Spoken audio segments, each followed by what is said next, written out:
Owen Pierce pulled into his driveway well past 10 o'clock, headlights washing over a sleek gray sedan he didn't recognize. At first, he assumed someone had mistakenly parked in his space, a rare inconvenience in his quiet suburban neighborhood. But the car's headlights were still faintly glowing, and the engine clicked with residual heat, as if it had only recently been shut off. That struck him as odd. Owen stepped out of his truck, the crickets loud in the otherwise still air, and approached the sedan carefully. Inside, the driver's seat was reclined just enough to reveal Evelyn Ramirez, his ex-partner, slumped unnaturally against the window. He froze at the sight of her. It took him a moment to register the dark patch spreading across her blouse, another to realize it was blood. Heart pounding, he dropped his keys and fumbled for his phone. It felt surreal to see Evelyn in his driveway after months of no contact. He panicked. When the 911 operator answered, he could barely form coherent sentences.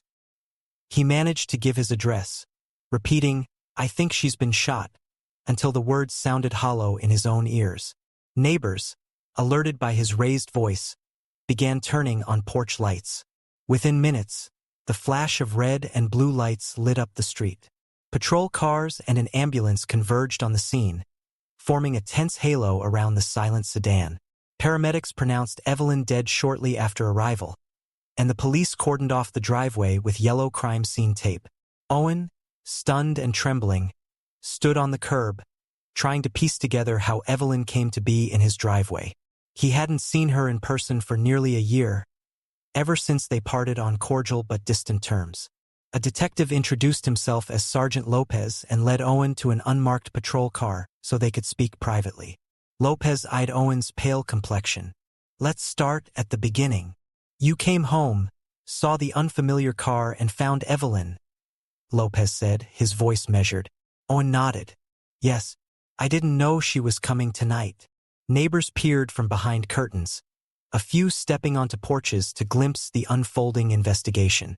Officers interviewed them, learning that someone thought they heard a muffled shout earlier, but no one reported a gunshot.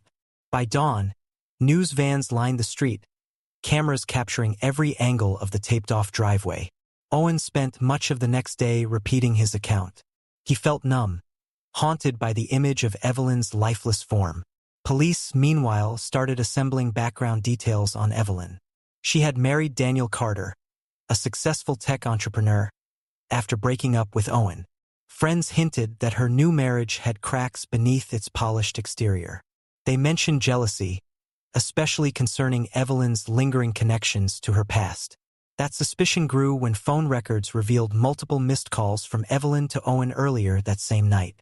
Investigators learned that Evelyn left frantic voicemails for Owen, each sounding more urgent than the last.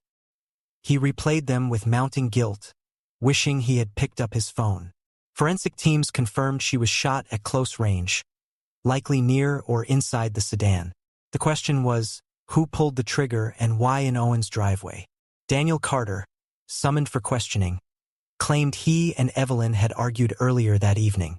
He insisted he went to a business dinner afterward. However, cell tower logs placed Daniel's phone in Owen's neighborhood around the time of the killing, contradicting his story. When pressed, Daniel became increasingly agitated, accusing Owen of meddling in his marriage. He hinted that Evelyn still cared for her ex and might have been reconsidering their relationship. Detectives noticed Daniel's frustration whenever Evelyn's past was mentioned. A pattern of possessiveness emerged, suggesting he might have followed her to Owen's home that night. Owen, meanwhile, struggled with grief and self-reproach. Had he answered Evelyn's calls, perhaps she would still be alive. Police, for their part, reminded him that the responsibility lay with the killer.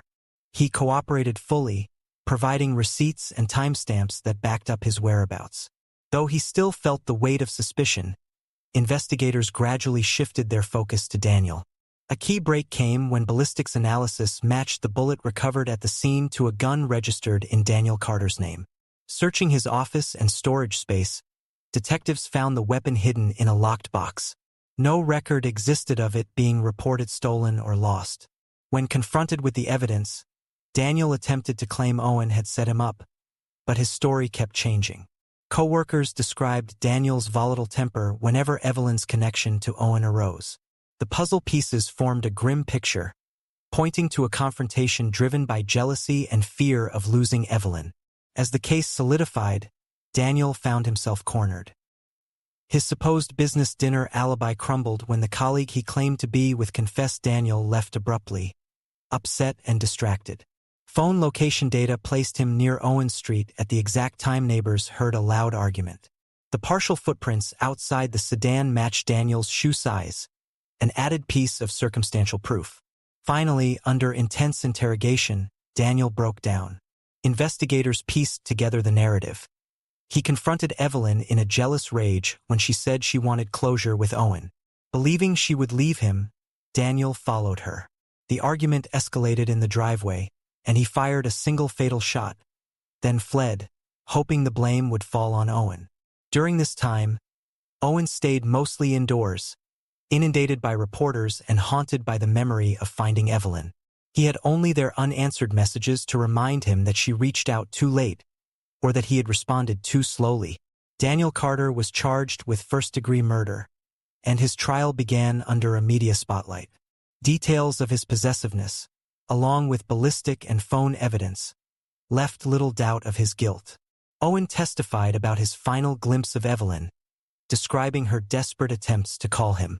While the testimony was difficult, it helped confirm the timeline of events. Outside the courtroom, headlines painted a dramatic love triangle, though Owen knew it was more complex. He recalled the warmth and humor that once bonded him and Evelyn years before.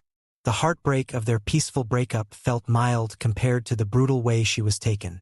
Neighbors, who initially eyed Owen with suspicion, came forward to apologize for their rushed judgments. Police praised him for his cooperation and patience under public scrutiny. In the end, the prosecution presented a compelling case.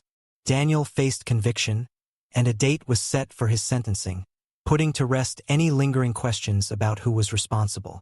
Owen, finally cleared, tried to return to some semblance of normalcy in the weeks following the trial.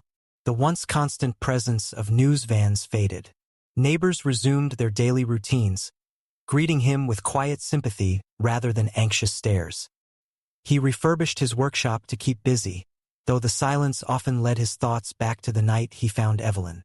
He packed away old photos of their shared past, uncertain if it helped him grieve or cling to what once was.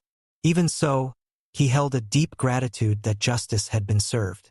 Daniel's sentence brought a hollow relief, because it could never undo the tragedy that occurred.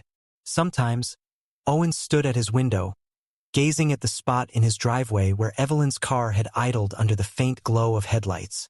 Though the stain was gone, the memory lingered, a stark reminder that life can shatter in an instant. In those moments, he simply closed his eyes, letting the night embrace him.